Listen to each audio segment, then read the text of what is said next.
How's everybody doing? You all fired up, ready to make this happen? Well, let me say, I am beyond thrilled to be here today to support the next President and Vice President of the United States, Hillary Clinton and Tim Kaine. But before we get into things, I just want to take a moment to thank your Attorney General and soon-to-be Governor, Roy Cooper, for that wonderful introduction. And I want to recognize a few more people as well. Congresswoman Alma Adams, who is here. Your candidate for Lieutenant Governor, Linda Coleman. And of course, I want to thank all of you for being here, taking the time out of your busy days. I love you too. It's good to be back in North Carolina, and it's a beautiful day with a beautiful room full of people.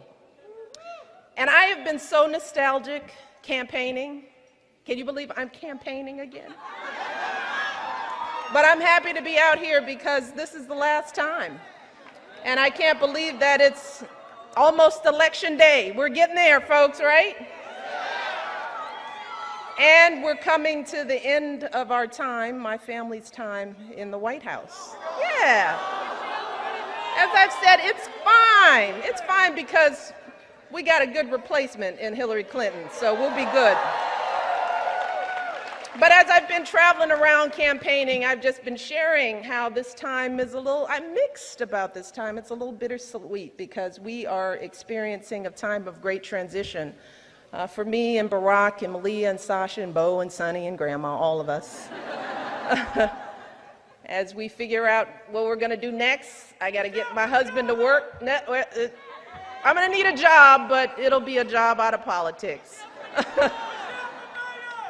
My husband's got to get a job.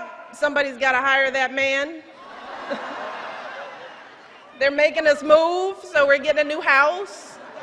We have to pack up the old house, and as Barack says, we got to make sure we get our security deposit back, so we're working on that. But as it is a great time of transition for our family, I know it's a great time of transition for the entire country as we decide who our next president is going to be. And times like these can be difficult. We're feeling it, right? There's a lot of anxiety, a lot of uncertainty, and that's natural. We saw that in 2008 when Barack was first elected. I've reminded people that there were folks who had plenty of questions about what kind of president Barack would be. They wondered, would he understand us? Rightly, they wanted to know, would he protect us?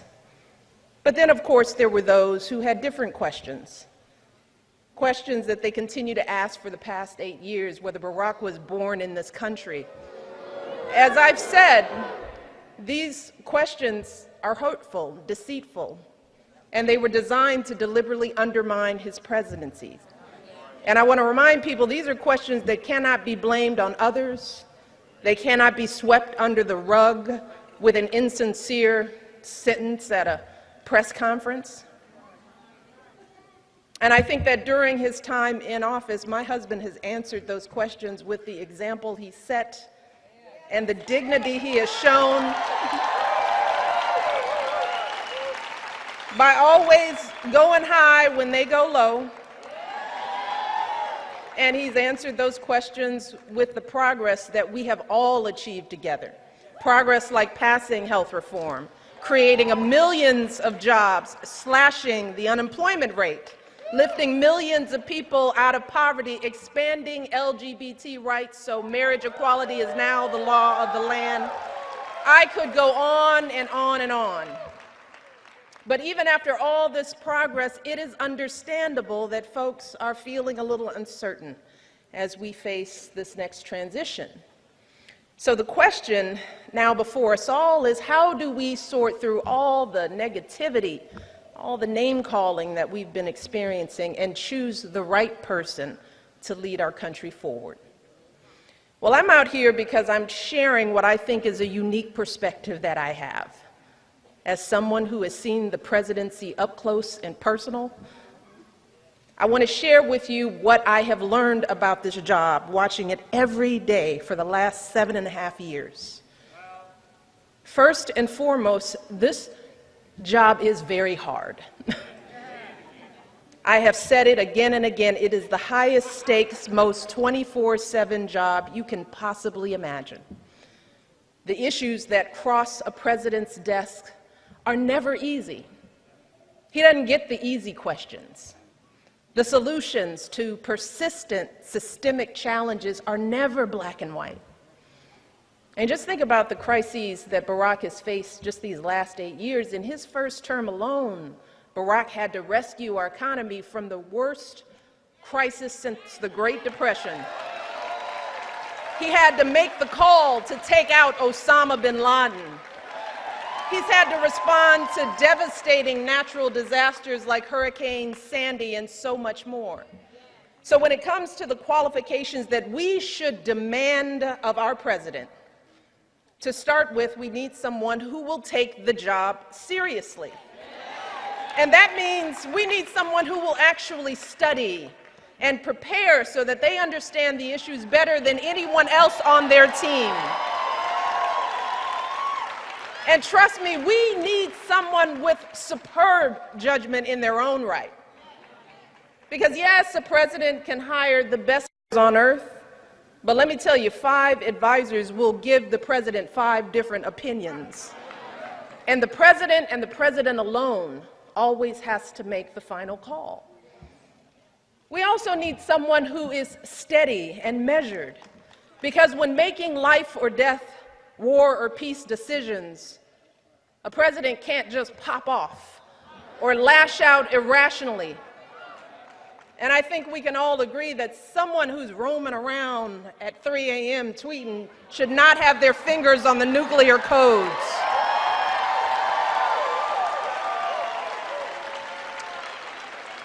We need someone who's honest and plays by the rules, because not paying taxes for years and years while the rest of us pay our fair share doesn't make you smarter than the rest of us.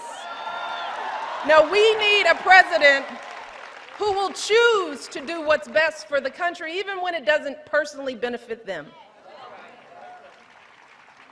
And finally, we need a president who's compassionate, who truly cares about all our families, someone who will help us take on the hard issues our communities face, not just with slogans about law and order, but with real solutions to heal our divisions here in Charlotte and all across this country. So, at the end of the day, as I've said again and again, the presidency doesn't change who you are. It reveals who you are. And the same is true of a presidential campaign. U.S. presidential campaigns are very long, nearly 2 years or half of one presidential term, which gives voters a chance to get to know and observe a candidate's behavior over a meaningful period of time.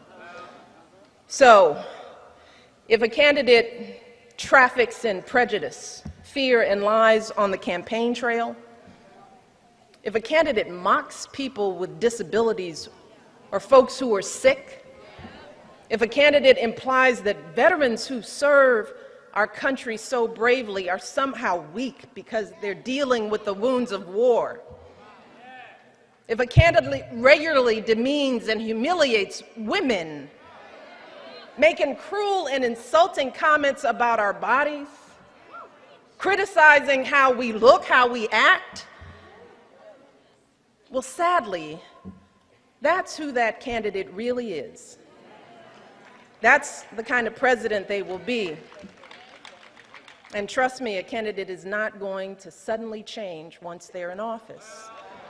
Just the opposite, in fact, because, see, the minute that individual takes that oath, they are under the hottest, harshest light there is. And there is no way to hide who they really are. But see, at that point, it's too late. They're the leader of the world's largest economy, the commander-in-chief of the most powerful military force on earth. With every word they utter, they can start wars, crash markets, fundamentally change the course of our planet. So who in this election is truly ready for this job?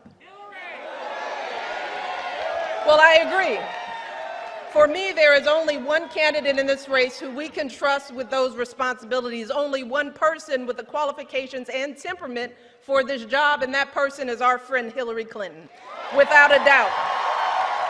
Without a doubt. We know that Hillary's the right person because we've seen her character and commitment, not just during the campaign, but over the course of her entire life. We've seen her dedication to public service, how after law school she became an advocate for kids with disabilities. She fought for children's health as First Lady, for quality child care as a senator.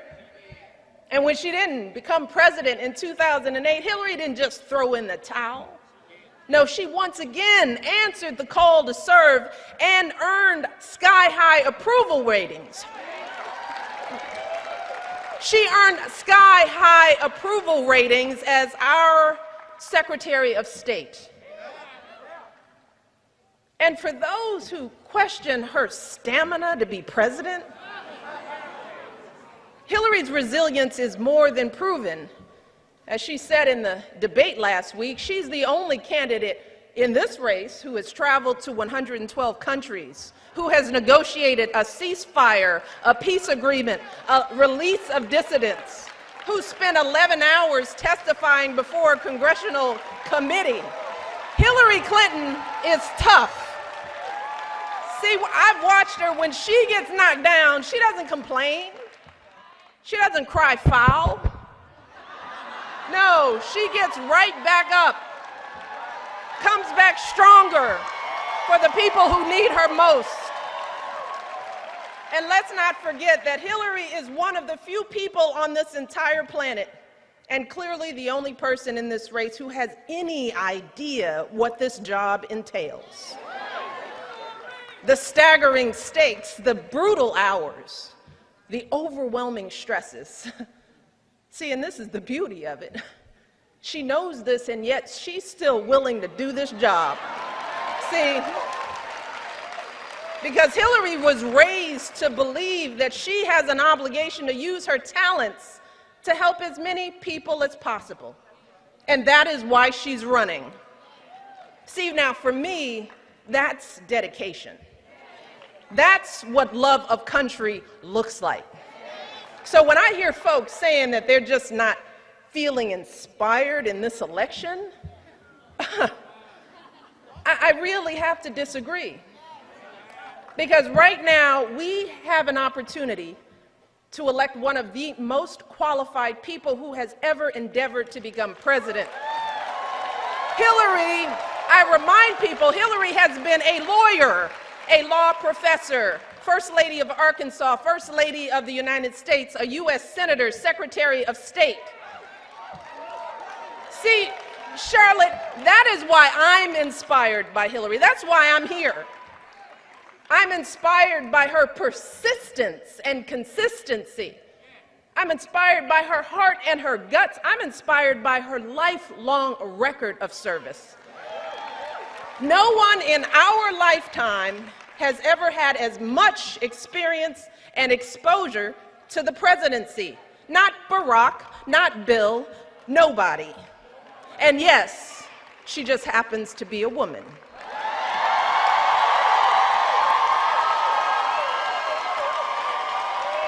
So as someone who has experienced this, trust me, experience matters. Preparation matters. Temperament matters. And Hillary Clinton has it all. She is the real deal. And I have come to know her very well over the years. And I know that she is more than ready, more than able to be an outstanding president for us all. So we cannot afford to squander this opportunity, particularly given the alternative. Because we know that being president isn't anything like reality